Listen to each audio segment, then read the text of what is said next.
Club Murtaza جلدی سے تیار ہو کر اپنے روم سے باہر نکلا تھا۔ یونی کے لیے پہلے ہی بہت لیٹ تھا، بہت ضروری اسائنمنٹ سبمٹ کروائی تھی۔ عجلت میں کچن میں داخل ہوتے وہ بری طرح کسی نازک سے وجود سے ٹکرایا تھا۔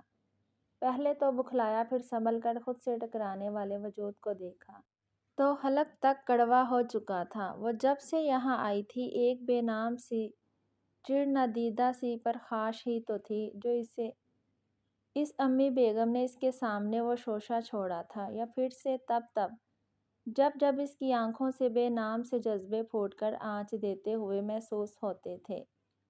حالانکہ وہ اس سے ڈرتی تھی، کم ہی اس کے سامنے آتی تھی، مگر جب بھی آتی اس کی آنکھوں میں جانے کیا چیز ہوتی جو اسے پریشان کرتی تھی۔ اف، کیا مصیبت ہے مناہل، دیکھ کر نہیں چل سکتی؟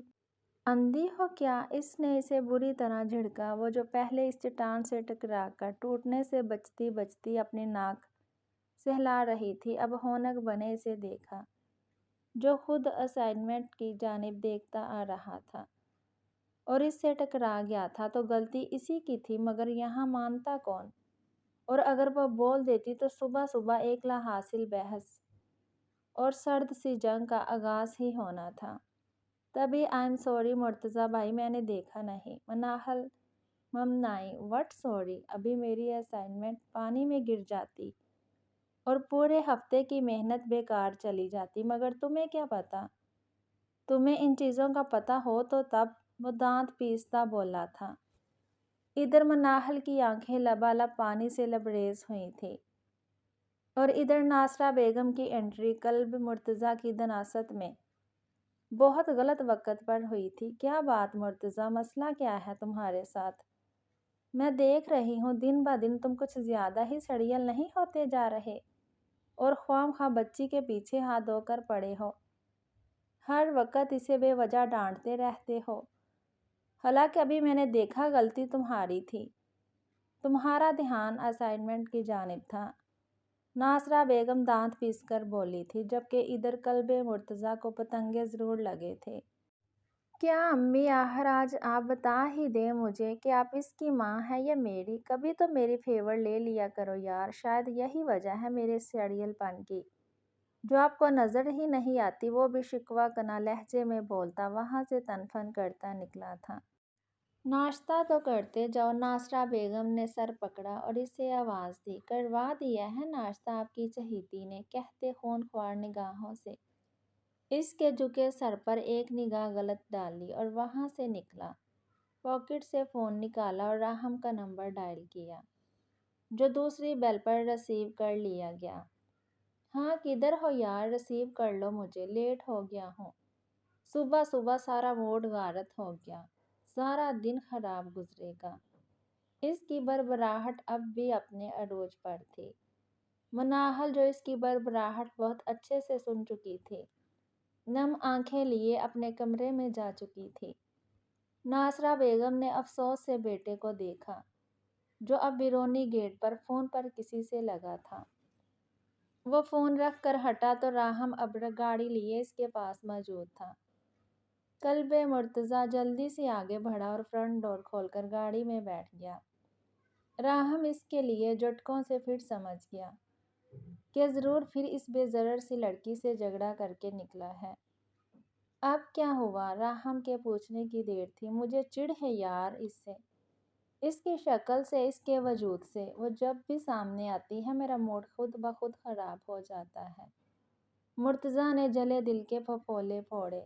تو کسی اچھے سے سائیکالوجی ڈاکٹر سے اپنا علاج کرواؤ مرتضیٰ، کیونکہ عام انسانوں کے ساتھ ایسا ہرگز نہیں ہوتا کہ وہ کسی بے ضرر سے وجود سے اتنی پرخاش رکھیں۔ راہم نے ڈرائیونگ کرتے ہنس کر کہا تھا تو وہ بھی ہنس دیا۔ نہیں، اس کے پیچھے بھی ایک اسٹرانگ وجہ ہے یار۔ ایک تو اس نے آ کر میری ایک اکلوتی اماں پر قبضہ جما لیا ہے، اور تم تو جانتے ہی نا ہم بیسٹ فرینڈ ہیں، تو یہ کتنی عادت دونوں میں سیم ہی ہے کہ اپنی چیز میں شراکت برداشت نہیں کرتے۔ وہ سانس لینے کو رکا۔ اور دوسرا، امی کے اس شوشے کی وجہ سے مرتضیٰ نے اس دوسری بات پر کڑوا سا منہ بنایا۔ پھر تو دوسری وجہ زیادہ اسٹرانگ ہے، کیونکہ محترم کسی کی زلفوں کے بری طرح اسیر ہو چکے ہیں، رائٹ؟ اس کے کہنے کی دیر تھی جب محلے سے گزرتے راستے سے اس نے گاڑی کو ہاتھ کا اشارہ کیا۔ لو جی، کلب مرتضیٰ تو گئے کام سے، کیونکہ ان کی میڈم خود تشریف لے آئی ہیں، جس کے عشق میں مرتضیٰ صاحب گوڈے گوڈے ڈوبے ہوئے ہیں۔ شرارت سے کہتے راہم نے گاڑی آہستگی سے ان کے پاس روکی تھی۔ مرتضیٰ اسے دیکھ گہرا مسکرایا۔ وہ گاڑی میں پچھلی جانب بیٹھی۔ السلام علیکم، ازکی نے کہا تو انہوں نے سلام کا جواب دیا۔ طبیعت ٹھیک نہیں تھی تمہاری، اب ٹھیک تو ہو نا؟ مرتضیٰ نے فکر مندی سے پوچھا۔ ہاں، میں بالکل ٹھیک ہوں، اس نے راہم کی موجودگی میں مختصر جواب دیا۔ اور انکل کا وہ مسئلہ ٹھیک ہو گیا نا؟ مرتضیٰ نے پھر پوچھا۔ جی جی، سب ٹھیک ہے۔ وہ راہم کے سامنے شاید اس موضوع سے بچنا چاہتی تھی، تبھی گھبرا کر بولی تھی۔ مرتضیٰ نے مسکرا کر اسے گہری نگاہوں سے بیک ویو مرر سے دیکھا۔ راستے بھر وہ باتیں کرتے رہے۔ راہم خاموش رہا۔ پھر جلد ہی ان کا کالج آ گیا تو وہ اتر گئی۔ مرتضیٰ نے نوٹ کیا راہم بہت خاموش ہے۔ کیا بات ہے، کافی خاموش ہو؟ کن سوچوں میں گم ہو؟ مرتضیٰ نے پوچھا تو اس نے ایک سرد سیاہ بڑھی۔ کیا بتاؤں یار، عجیب سی سچویشن ہے۔ ایک لڑکی کافی دنوں سے فون پر پریشان کر رہی ہے۔ راہم نے اپنی الجھن بتائی۔ تو پرابلم کیا ہے؟ بلاک کر دو۔ وہ میرے بارے میں سب جانتی ہے، سب کچھ۔ نیم، بیک گراؤنڈ، خاندان، ہر چھوٹی سے چھوٹی چیز۔ راہم الجھا۔ تو پھر کوئی اپنا ہی فیملی یا فرینڈ میں سے پرینک کر رہا ہوگا؟ نہیں یار، ایسا نہیں ہے۔ وہ بولی کہ وہ میری ویل وشر ہے، اس کا تعلق مجھ سے نہیں مگر اس کی دوست ہے۔ وہ ہماری ریلیٹیو ہے اور مجھ سے محبت کرتی ہے، اور وہ جس کی بات کر رہی ہے، اور میرا اندازہ جہاں تک ہے، دعا کرو وہ نہ نکلے۔ راہم نے سرد سیاہ پڑھی۔ عجیب ہے بھئی، وہ نہ نکلے، یہ وہ نہ نکلے۔ مرتضیٰ نے اسے چھیڑا۔ اور ابھی تو تم بول رہے تھے کہ میں کسی کے عشق میں گوڈے گوڈے گرفتار ہوں، اب اپنے بارے میں کیا خیال ہے؟ کم آن یار، شٹ اپ، ایسی کوئی بات نہیں ہے، راہم نے کہا تو وہ قہقہ لگا کر ہنس پڑا۔ اب ازکی سے جو ملاقات ہو گئی تھی، اب تو اس سڑیل کا موڈ خوشگوار ہونا ہی تھا۔ راہم اور مرتضیٰ کی اسکولنگ سے دوستی چلی آ رہی تھی، اور اب تک اتنی گہری ہو چکی تھی کہ یہ دونوں ہر دکھ سکھ کے ساتھی بن چکے تھے۔ راہم کا تعلق لاہور گلبرگ کے ایک متول گھرانے سے تھا۔ اس کے پاپا ہارٹ سرجن تھے، بڑے بھائی بھی ڈاکٹر تھے، دو بڑے بھائی سول انجینئر تھے، ایک بہن میرڈ تھی، جبکہ یہ اور مرتضیٰ سافٹ ویئر انجینئر بننے والے تھے۔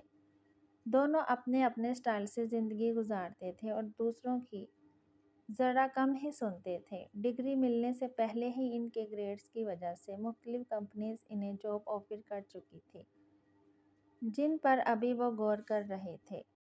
ناصرہ بیگم بڑی مشکل سے آہستگی سے چلتی اس کے کمرے تک آئی تھی۔ وہ جانتی تھی وہ تکیے میں منہ دیے چپ چپ کر رونے کا شغل فرما رہی ہوں گی۔ ایسی ہی تو تھی، بے حد حساس طبیعت کی مالک، دھیمے مزاج، با اخلاق، با کردار، بہترین اوصاف کی مالک۔ 13 سال پہلے ناصرہ بیگم کے ہنستے بستے گھر پر ایک قیامت سی ٹوٹی تھی، جب وہ ان کی فیملی مظفر آباد میں ان کے بھائی کے گھر گئے تھے۔ ان کے محبوب شوہر زاویار اور مرتضیٰ بھی ان کے ساتھ تھے۔ تب مناہل 8 سال کی تھی۔ ایک قیامت نما زلزلہ تھا، 2 منزلہ چھت زمین بوس ہوئی تھی، اور اس تباہی نے ان سے ان کا سب کچھ چھین لیا تھا۔ ان کی مرتضیٰ اور مناہل کی زندگی ابھی باقی تھی تو شدید زخمی ہونے کے باوجود بچ نکلے، مگر ناصرہ بیگم کی ٹانگ بری طرح کچلی گئی تھی، اور وہ اب تک لنگڑا کر اور بہت تکلیف سے چل پاتی تھی۔ مناہل کے ماں باپ اور ناصرہ بیگم کے عزیز شوہر اس حادثے کا شکار ہوتے خالق حقیقی سے جا ملے تھے۔ جوان جہان 3 لاشیں جب صحن میں رکھے تھے تو قیامت صغریٰ برپا ہوئی تھی۔ غم پہاڑ جتنا تھا، مگر جو جا چکے تھے ان کو کوئی واپس نہیں لا سکتا تھا۔ تب انہوں نے اس بات کا شکر ادا کیا تھا کہ ان کے جینے کا سہارا وہ دونوں بچے زندہ اور صحیح سلامت ان کے پاس تھے۔ مناہل کو کسی بھی رشتہ دار نے رکھنے سے صاف انکار کر دیا۔ بلکہ جو اس کے پاس جمع پونجی ہوتی وہ چھوٹا سا مکان، وہ بھی چچا نے بول دیا کہ یہ ہمارے حصے کا ہے۔ یتیم کی وہ اتنی سی جمع پونجی بھی ہڑپ لی گئی تھی۔ ناصرہ بیگم تو پہلے ہی بہت غمگین تھی۔ ان جھنجھنوں میں نہ پڑتے ہوئے وہ انہیں لیے واپس لاہور چلی آئیں اور اپنا معاملہ اللہ تعالیٰ پر چھوڑ دیا۔ گلبرگ میں ان کا اپنا ذاتی چھوٹا سا خوبصورت نقشے پر بنا مکان تھا۔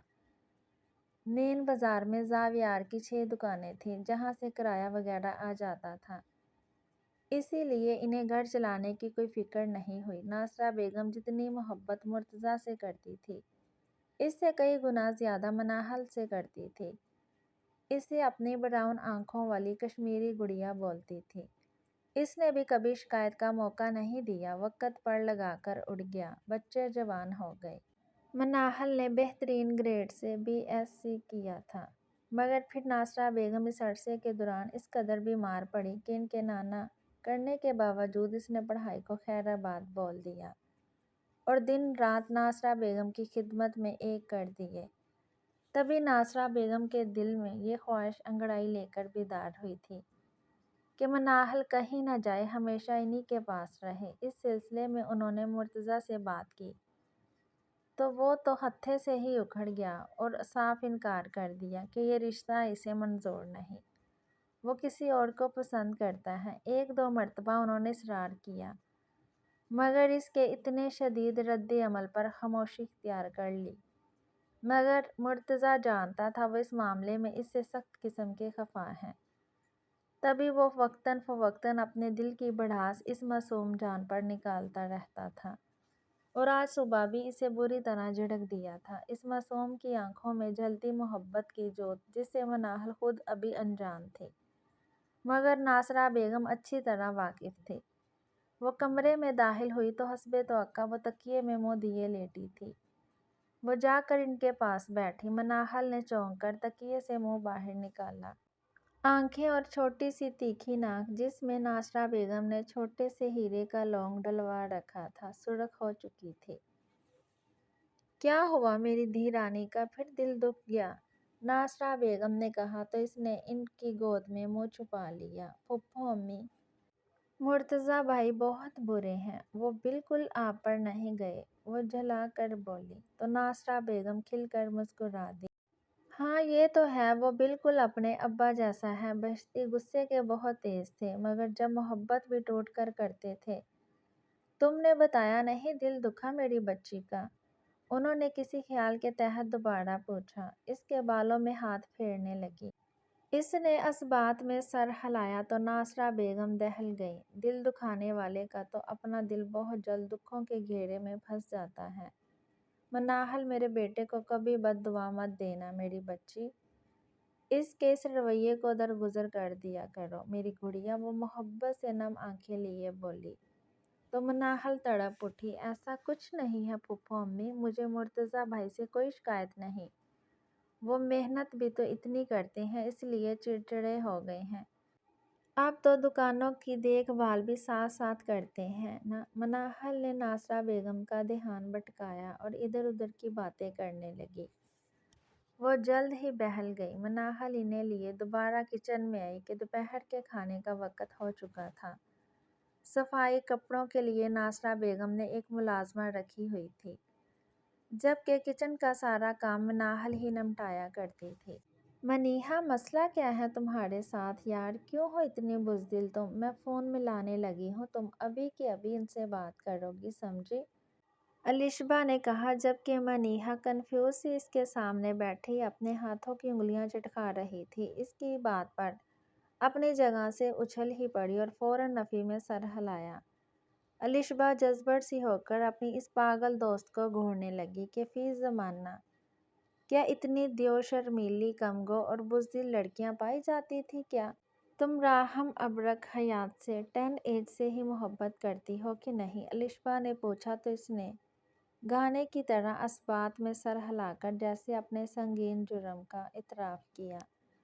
تو اسے بتانے میں کیا تکلیف ہے؟ اس رشتے کو آگے بڑھانے میں کیا مضائقہ ہے؟ میں نے بات کی ہے، اس سے بہت سافٹ نیچر ہے یار، وہ بندے نہیں کھاتا، ایک مرتبہ بات کر کے تو دیکھو، وہ دانت پیس کر بولی تو منیہا بے اختیار اپنا سر جھکا گئی، مطلب وہ ایسا کچھ نہیں کرنے والی تھی۔ جبکہ الشبا نے افسوس سے سر ہلایا۔ مسئلہ کیا ہے یار؟ الشبا دانت پیس کر بولی۔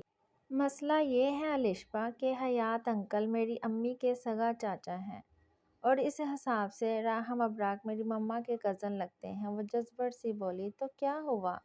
وہ تمہارے لیے نامحرم ہے تو تمہارا نکاح بالکل جائز ہوگا، 5 یا 6 سال ہی تو بڑا ہے وہ تم سے۔ الشبا سکون سے مسلح دار مکئی کا بھٹا کھاتے سے بولی۔ مسئلہ یہ ہے کہ میرے نانا نانی کی ڈیتھ کے بعد حیات انکل نے ہی میری امی کا خیال رکھا، ان کی اچھی جگہ شادی کی، مگر میری امی کی بد نصیبی کہ میرے بابا نہیں رہے۔ چاروں آپیوں کی شادی میں بھی حیات انکل نے کافی ہیلپ کی۔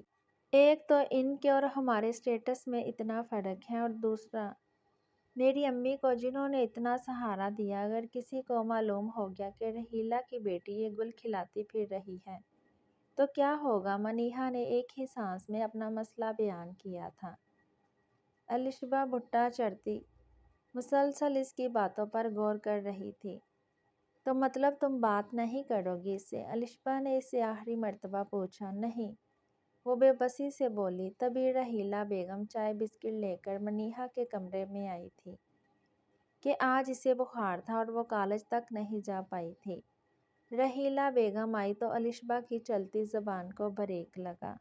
الشبا اور منیہا دونوں بچپن سے بہترین دوست تھی، ایک ہی محلے میں ہونے کی وجہ سے ایک دوسرے کے گھروں میں بھی آنا جانا تھا۔ رحیلہ بیگم کی بس 5 بیٹیاں تھیں۔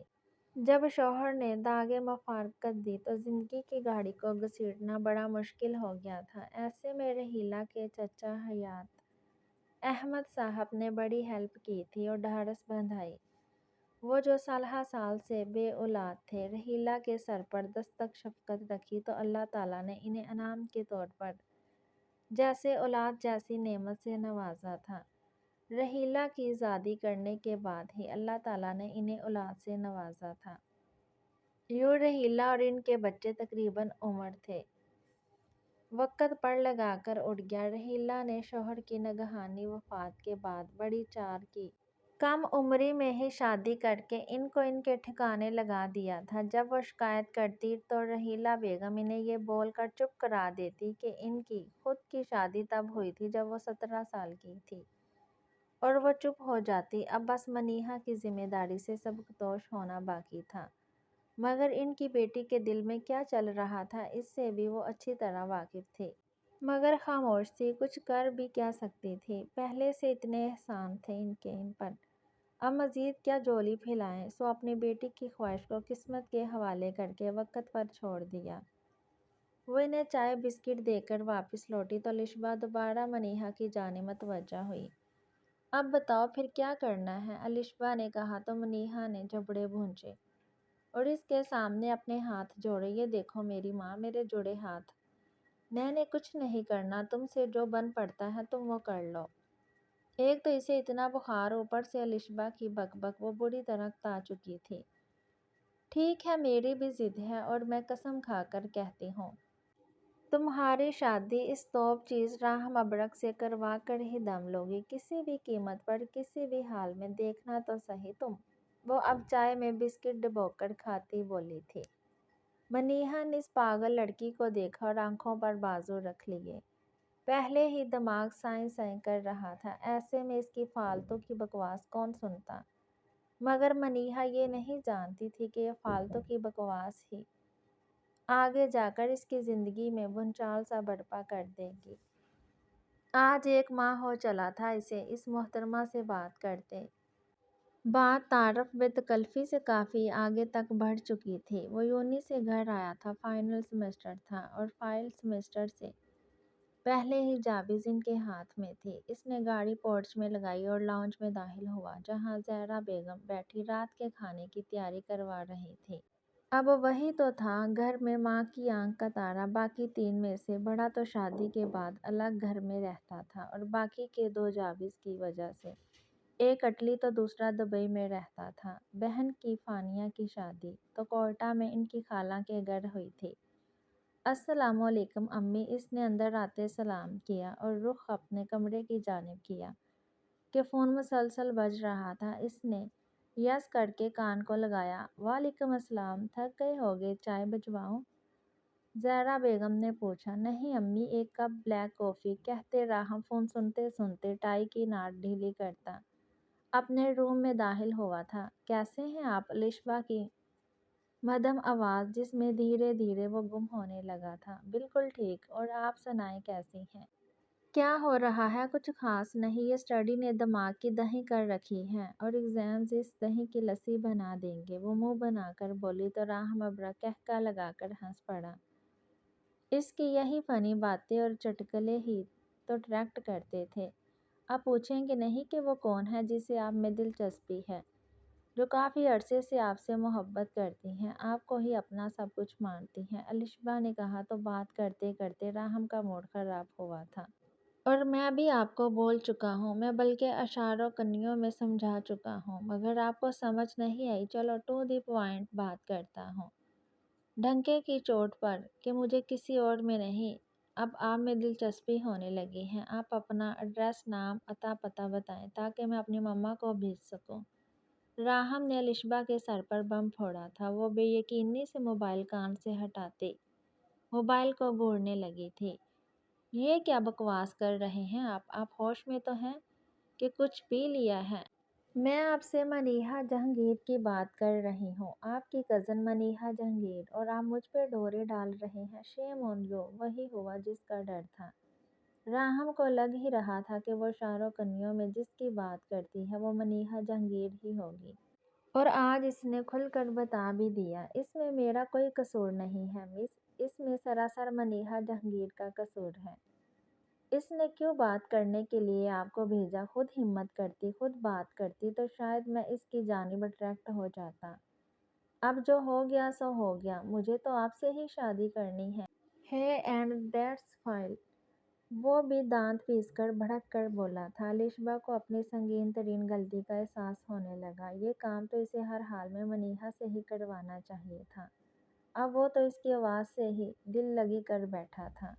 میں شادی شدہ ہوں، الشبہ نے اطمینان سے کہا۔ جھوٹ بول رہی ہیں آپ؟ وہ بھی پرسکون تھا۔ الشبہ گڑبڑائی تھی۔ وہ کافی چالاک تھا یا چکنا گھڑا جو اس کی باتوں کے جال سے پھیلا جا رہا تھا۔ میں شیعہ مسلک سے تعلق رکھتی ہوں، الشبہ نے کہا۔ ہاں، کربلا میں کل کتنے لوگ شہید ہوئے تھے؟ راہم ابرک نے اطمینان سے پوچھا تھا۔ ادھر الشبہ بری طرح گڑبڑائی۔ کوئی بات نہیں، مجھے مسلک سے کوئی مسئلہ نہیں، جانتا تھا وہ یہ بھی جھوٹ بول رہی ہے، تبھی سکون سے بولا تھا اور باہر بالکونی میں آ کر کھڑا ہوا۔ میڈ جو کافی کا کپ تھما کر گئی تھی، گھونٹ گھونٹ کر گرم کافی اپنے اندر اڈھیلنے لگا۔ الشبہ لاجواب ہوئی۔ آپ کو ایسا نہیں کرنا چاہیے، وہ دانت پیس کر بولی۔ یہ تو آپ لوگوں کو سوچنا چاہیے تھا۔ آپ مجھ سے مسلسل بات کر رہی ہیں، بندے کو عادت بھی ہو جاتی ہے، کسی اٹریکشن بھی ہو جاتی ہے، اور پھر محبت بھی۔ اگر یہی چیز وہ کرتی میرے ساتھ تو یہ سب چیزیں اس سے ہوتی مجھے، وہ لاپرواہی سے بولا تھا۔ بہت اچھے، واو، وہ مجھے آپ کے کردار کی قسمیں دیتی رہی ہے کہ کل چاہے کوئی بھی ہو، حیات ماموں کے بیٹے کسی کی جانب راغب نہیں ہوتے، اور آپ ایسے ہیں کہ جو بھی آپ سے بات کرے گی اس پر ہی لٹو ہو جائیں گے۔ یہ تو کوئی بات نہ ہوئی مسٹر راہم، کوئی ایسا بھی ہوتا ہے؟ الشبہ نے بھی کوئی لگی لپٹی نہیں رکھی تھی۔ راہم ابرک حیات کے ماتھے پر بل لائے تھے۔ میں جو بھی کی بات نہیں کر رہا محترمہ، میں نے بس آپ کی یا منیہا کی بات کی ہے۔ وہ بھی بھڑک گیا تھا۔ آپ کو کسی بھی قیمت پر منیہا سے شادی کرنی پڑے گی راہم ابرک حیات، میں قسم کھا چکی ہوں کہ میں منیہا کی شادی آپ سے کرواؤں گی۔ اگر آپ نے یہ شادی نہیں کی تو آپ کنوارے ہی مریں گے، یہ بددعا ہے میری آپ کو، سمجھے؟ دیکھ لینا آپ، الشبہ زیادہ ہی جذباتی ہو چکی تھی، تبھی بغیر سوچے سمجھے چلا رہی تھی۔ ادھر وہ اس کی اتنی جذباتی تقریر پر کھل کر ہنسا تھا۔ او پلیز پلیز پلیز، بددعا نہیں، میں کنوارا نہیں مرنا چاہتا۔ جواں دل کے ارمانوں کا کیوں خون کرنا چاہتی ہیں آپ؟ وہ صاف اس کا مذاق اڑا رہا تھا۔ وہ خاموش ہوئی تھی۔ بہت خاموش، اور اس کی یہ خاموشی نوٹ کر کے وہ بھی خاموش ہوا تھا۔ پھر سرد سا طویل سانس کھینچ کر گویا ہوا، ٹھیک ہے مس الشبا، میں منیہا سے شادی کرنے کو تیار ہوں۔ راہم نے بولا تو لشبا کھل ہی گئی، مگر اس کی اگلی ہی بات پر پھر پتنگے لگے۔ میری ایک شرط پر، منیہا کے ساتھ ساتھ آپ کو بھی مجھ سے شادی کرنا پڑے گی۔ وہ کیا کہتے؟ جسٹ لائک دیٹ، سوتن میری سہیلی۔ وہ سانس لینے کو رکا۔ اب میرے کنوارے مرنے کی بد دعا دی ہے تو سزا کے طور پر اس کے الٹ کرنے والا ہوں میں۔ دو دو بار گھر بساؤں گا، کافی مزہ آئے گا۔ اب کھاتے پیتے گھر کا ہوں، دو دو بیویاں تو بڑی آسانی سے رکھ ہی سکتا ہوں، رائٹ؟ راہم ابرک حیات نے بڑے سکون سے اس کی پرابلم کا سلوشن پیش کیا تھا، اور اس کی ان گوہر افشانیوں پر الشبا کا دل کیا فون میں سے نکل کر ہی اس کا منہ توڑ دے۔ راہم نے مزید چھیڑا، ایک نے گھر سے باہر نکالا تو دوسری کے پاس جاؤں گا، ایک نے بیلن مارا تو دوسری اپنے پیارے نرم و ملائم ہاتھوں سے مرہم لگائے گی۔ منیہا سے تو توقع نہیں بیلن کھانے کی، ہاں، مگر دوسری جانب سے کافی روشن امکان ہے۔ شٹ اپ راہم ابرک حیات، یہ کیا بکواس کر رہے ہیں آپ کو شرم نہیں آتی ایسی چیپ گفتگو کرتے مجھ سے؟ الشبا کا چہرہ غم و غصے سے لال بھبو کا ہو چکا تھا، اور وہ اتنا ہی انجوائے کر رہا تھا۔ ابھی الشبا کچھ اور بولتی کہ محلے کا ایک بچہ اس کے پاس آیا تھا۔ ایشو آپی، منیہا آپی آپ کو بلا رہی ہیں، وہ ان کی ممی کو جانے کیا ہو گیا ہے، سب بول رہے ہیں ہارٹ اٹیک ہوا ہے، ان کو ہاسپٹل لے کر جا رہے ہیں۔ وٹ؟ الشبا چلائی تھی اور بکھلا کر پیروں میں اپنی چپل اڑسی اور چادر اٹھائی۔ بچے نے الشبا کے سر پہ بم پھوڑا تھا۔ ادھر راہم کے بھی یہ خبر سن کر ہاتھ پیر پھولے تھے۔ الشبا کیا ہوا ہے؟ ڈیٹیل پوچھو اس بچے سے، میں اور پاپا آتے ہیں۔ وہ گاڑی کی چابی اٹھاتا اپنے کمرے سے نکل کر دو دو تین تین سیڑھیاں پھلانگتا نیچے اترا تھا۔ سامنے ہی حیات زہرا بیگم کے پاس بیٹھے خوش گپیوں میں مصروف تھے۔ پاپا رحیلہ آپی کو ہارٹ اٹیک ہوا ہے، اس نے حیات احمد کو بتایا تو پل بھر میں حیات کی مسکراہٹ غائب ہوئی تھی۔ وہ بھی راہم کے ساتھ فوراً باہر نکلے تھے۔ کیسے پتہ چلا راہم؟ حیات احمد نے گاڑی میں بیٹھتے پوچھا۔ لینڈ لائن نمبر نہیں مل رہا تھا، تبھی منیہا نے مجھے کال کی، اس نے سنجیدگی سے سرسری سا کہا تھا، اور گاڑی تیزی سے باہر نکالی۔ گاڑی کا رخ علامہ اقبال ٹاؤن کی جانب تھا، جہاں سے روز وہ مرتضیٰ کو ریسیو کرنے جایا کرتا تھا۔ آخر وہ بھی تو علامہ اقبال ٹاؤن میں ہی رہتا تھا۔ وہ ریسٹورینٹ کے فیملی ہال میں بالکل الگ کونے پر آمنے سامنے بیٹھے تھے۔ اسکی از حد پریشان نظر آ رہی تھی، بلکہ بار بار آنکھوں میں آئی نمی کو پیچھے دھکیل رہی تھی۔ اس کی چست شرٹ اور تنگ ٹائٹس میں جسم کی رعنائیاں صاف جھلک رہی تھیں۔ دوپٹے کے نام پر گلے میں اسکارف جھول رہا تھا۔ وہ سب کی توجہ کا مرکز بنی ہوئی تھی، اور قلب مرتضیٰ کو خواہ غصہ آ رہا تھا۔ تبھی بار بار اسکی کو گھورنے والے کو کھا جانے والی نگاہوں سے گھور رہا تھا۔ بس کرو یار، اس میں پریشان ہونے کی کیا بات ہے؟ میں نے کہا نا میں ہوں نا، تو ٹینشن لینے کی کیا بات ہے؟ ہو جائے گا انتظام دعا کی ایڈمیشن فیس کا۔ تو کیا ہوا، اس کا کوئی سگا بھائی نہیں تو میں ہوں نا، میری بھی کوئی سگی بہن نہیں تو دعا اور رمشا ہی سہی۔ اب آئی بات سمجھ میں کہ نہیں؟ مرتضیٰ نے اسے گھر کا آپ کب تک اور کتنا کریں گے ہماری فیملی کے لیے؟ مرتضیٰ آخر کتنا؟ پہلے بابا کے آپریشن کے لیے 5 لاکھ دیے، پھر مجھے فون دلایا، امی کے علاج کے لیے پیسے دیے، گھر کا 3 سال کا رینٹ، کریانہ کا 1 لاکھ تک کا قرض اتارا، اے سی لگوا کر دیا، منتھلی میرے اکاؤنٹ میں پیسے ٹرانسفر کرتے ہیں، آپ کا کریڈٹ کارڈ بھی میرے پاس ہے، اور اف خدایا، اسکی دماغ تو ٹھکانے پر ہے نا تمہارا؟ کیا آج تم مجھ سے ایک ایک پائی کا حساب کتاب کرنے آئی ہو یہاں؟ میں نے خود کو اس گھر کا بیٹا سمجھا ہے، شادی کے بعد بھی تو یہ ذمہ داریاں مجھے ہی اٹھانی ہیں، تو ابھی سے کیوں نہیں؟ ہاؤ ربش، اگر یہی کھاتا کھول کر بیٹھنا ہے تو میں اٹھ کر چلا جاتا ہوں۔ وہ درستگی سے بولا تھا، اس کے کب کے رکے ہوئے آنسو تیزی سے بہے تھے۔ اسکی وٹ از دس یار، یہ کیا؟ اچھا یہ پانی پیو۔ وہ اس کے آنسوؤں سے بکھلایا تھا، تبھی فوراً اس کے لبوں کو پانی کا گلاس لگایا تھا۔ اسکی نے 2-3 گھونٹ لے کر گلاس پرے کر دیا۔ اب کیا ٹینشن ہے یار، چھوڑو پلیز، موڈ ٹھیک کرو اپنا۔ آج تو وہ یوں ہی آنسو ہی بہا رہی تھی، اسی لیے وہ عاجز آ چکا تھا اس کے آنسوؤں سے۔ میں کل ایڈمیشن فیس کے 2 لاکھ تمہارے گھر لے آؤں گا، اب ٹینشن لینا بند کرو، مسکراؤ اور چلو یہاں سے۔ کچھ کھانا تو ہے نہیں تم نے آج؟ وہ اس کے سامنے رکھے کھانے کو جوں کا تو پڑے دیکھ بولا تھا۔ وہ پھیکی سی ہنسی ہنسی اور اٹھ کر اس کے پیچھے ہوئی۔ مرتضیٰ نے کیب رکوائی تھی، دونوں اس میں سوار ہوئے۔ وہ راستے بھر اس کا گداز ہاتھ تھامے اسے تسلیاں اور دلاسے دیتا آیا تھا۔ محلے سے قدرے پیچھے ہی کیب رکوا کر وہ دونوں نیچے اترے تھے۔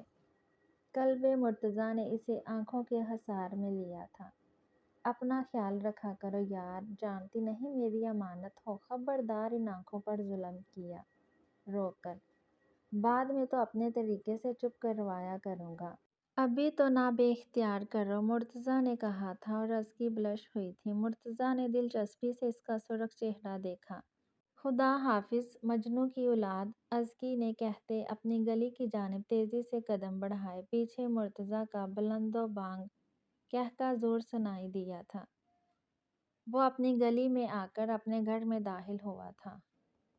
ادھر ازکی اپنی گلی میں داخل ہوئی تو اپنے گھر میں جانے کی بجائے گلی کی پچھلی جانب نکل آئی تھی۔ کافی گلیاں پیدل چل کر قدرے سنسان سی گلی میں اس نے سامنے دیکھا اور گہرا مسکرائی۔ وہ خوبصورت سی مسکان لیے موٹر سائیکل پر بیٹھا اس کا انتظار کر رہا تھا۔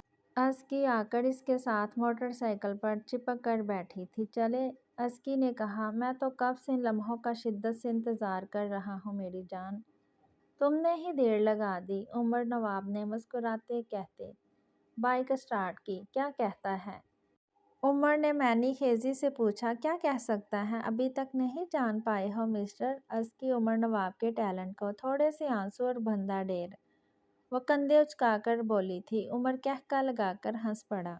مگر اب میں اس لمبو بیوقوف سے اکتانے لگی ہوں، وہ ناک چڑھاتی اس دراز قد مخلص شخص کا مذاق اڑاتی بولی تھی۔ بس کچھ دن اور میری جان، مجھے میری دکان کے لیے کچھ اور سرمایہ درکار ہے، پھر بس تم اور میں اور ہماری چھوٹی سی دنیا، تیرا کوئی نہیں۔ دودھ میں سے مکھی کی طرح نکال باہر کریں گے اسے اپنی زندگی سے۔ اس نے کہتے بائیک اپنے چھوٹے سے گھر کے صحن میں روکی تھی۔ کب دے گا پیسے؟ عمر نے بائیک سے اترتے کہتے گیٹ کو لاک لگایا اور اسے لیے اندر کمرے میں داخل ہوا۔ کل کا بولا ہے، ازکی نے کہا، مگر اسے کمرے کا لاک لگاتے دیکھ چونکی۔ تم نے مجھے کہا کہ مجھے شاپنگ کروانے لے جا رہے ہو، تو یہاں کیوں لائے؟ ازکی نے اس کے جھوٹ پر اسے نروٹھے پن سے گھورا۔ کروا دو گا شاپنگ بھی، پہلے شاپنگ کروانے کا انعام تو وصول کر لو۔ اس نے کہتے اس کا اسکارف گلے سے اتار کر دور اچھالا تھا اور اسے بیڈ پر دھکا دیا۔ وہ کسی گڑیا کی طرح بیڈ پر گری تھی۔ عمر پلیز، آج نہیں، میں بہت تھکی ہوئی ہوں، وہ رہانسی سی بولی تھی، مگر وہ پورا کا پورا اس پر قابض ہو چکا تھا۔ وہ دونوں بھاگ کر ان کے سینے سے لگی تھی۔ حیات نے انہیں تسلی دی، جبکہ راہم پیچھے کھڑا بغور ایک مرکز کی جانب دیکھتا اس سرخ چہرے اور سرخ چھوٹی سی ناک کے اوپر بھیگی متورم پلکوں میں الجھا ہوا تھا۔ حیات ان دونوں بچیوں کو لیے باہر آئے۔ راہم بھی پینٹ کی پاکٹس میں ہاتھ ڈالتا ان کے پیچھے چلا آیا تھا۔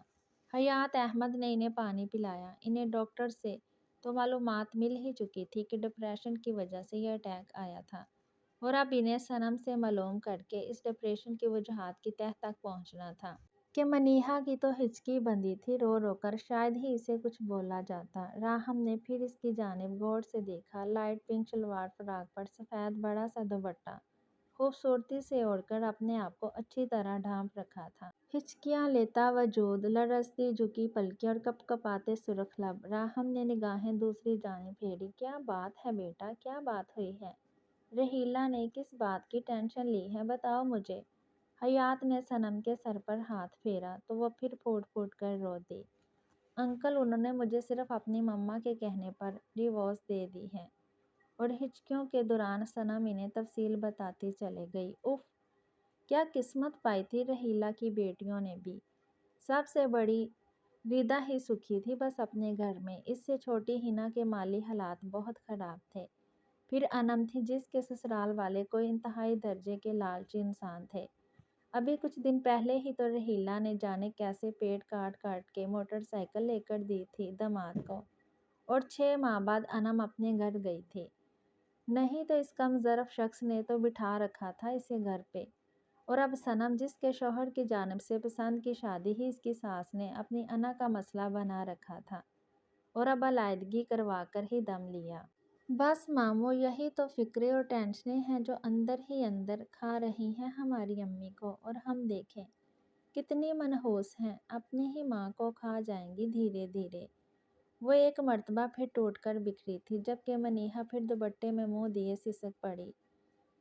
نہ بچی، ایسی کفر کی باتیں منہ سے نہیں نکالتے، یہ سب نصیب کے کھیل ہیں، بس بچیوں کے نصیب سے ہی تو ڈرتے ہیں لوگ، تبھی تو بیٹیوں کے ہونے سے خوف کھاتے ہیں، نہیں تو یہ راتوں کو اٹھ اٹھ کر بیٹوں سے دگنا تو نہیں کھا لیتی ہیں۔ حیات احمد نے اسے گلے سے لگایا تھا اور اس کا سر تھپ تھپایا، منیہا کو دوسرے بازو سے لگا کر تسلی دی۔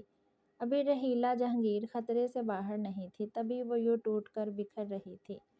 راہم ان کی جانب دیکھے گیا، اسے اس نازک سی جان سے ہمدردی ہو چلی تھی، اور اگر اس کی شادی بھی کسی ایسے جاہل اجڑ خاندان میں کسی جاہل شخص سے ہوگی، پھر تو رحیلہ جیتے جی مر ہی جائے گی۔ کتنی خواہش تھی ان کی کہ ان کی بیٹیوں کی شادی حیات احمد جیسے سلجھے گھرانے میں ہو، مگر حیات احمد کے بڑے بیٹوں نے تو اپنی اپنی پسند سے شادی کر کے ان کے ارمانوں پر اوس گرا دی تھی، اور اگر ایک سے ہمدردی اور ایک سے محبت کر لے تو کیا مذائقہ ہے، بعض گھڑیاں قبولیت کی ہوتی ہیں۔